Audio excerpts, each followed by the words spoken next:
Hey Wahoo fans, and welcome to a special edition of the Orange and Blue Report presented by the UVA Health System.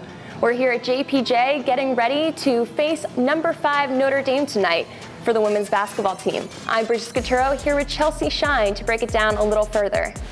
Now Chelsea, Notre Dame is famous for their triangle offense. How do you think UVA is going to face that tonight? Yeah, well, Notre Dame runs a Princeton offense, and it's a fluid motion kind of offense with different kinds of backdoors, cutting, ton of different options, and it's really based and dictated off of where the pass is made.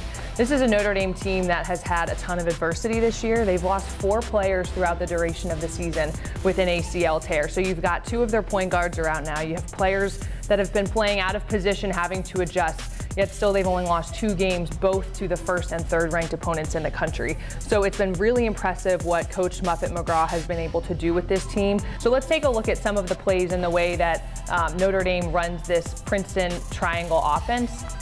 And you'll be able to see here early on, based again on the pass, it dictates where players go. As Marina Mabry makes that pass, she cuts through, Jessica Shepard gets low, and you can see the triangle is established on the strong side. It sets Mabry up for a 3. She's so good from behind the arc. She's one of the players that has really had to adjust to a new position, playing in that point guard spot, but she's a true 3-point shooter. Again here, same play. This is against a zone for Tennessee. She gets lost by her defense and has a wide open 3. She's money from there and will hit that most likely every time she's open. Against Georgia Tech, you can see Notre Dame spacing the floor is a key component to this triangle offense as well. Again, triangle established on that side, but with that spacing, Jackie Young does a great job of finding Arike Ogunbowale on the far side for a 3. Again, look how high up the Tennessee defense gets. Ton of space in the back there. Notre Dame guards so capable of beating you off of one-on-one plays. Again, another one-on-one isolation because of good spacing on the floor. Notre Dame able to get the ball inside. Solid screening action is a huge part of this offense as well, and you can see their posts do a really good job. Here's a back screen. Jessica Shepard does a great job of clearing out her defender for Marina Mabry again to attack off the dribble. You're seeing how good they are in that one-on-one action. Again, Jessica Shepard with the high screen. Tennessee defense gets a little bit lazy and caught looking at Marina Mabry because of the threat that she is from behind the arc, and Jessica Shepard rolling to the basket.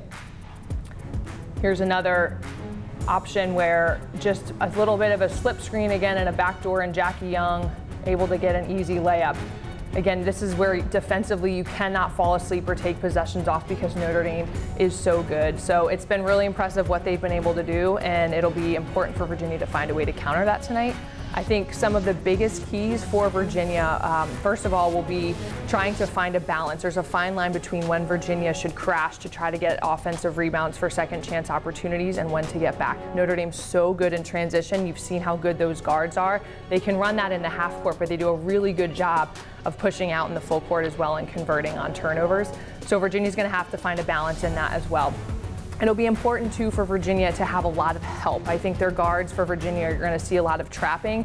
Notre Dame guards are so good one-on-one. They're so tough to guard one-on-one, and so I think we're really going to see Virginia relying on some of their interior help. It'll be a big night for the posts to be in help early and often.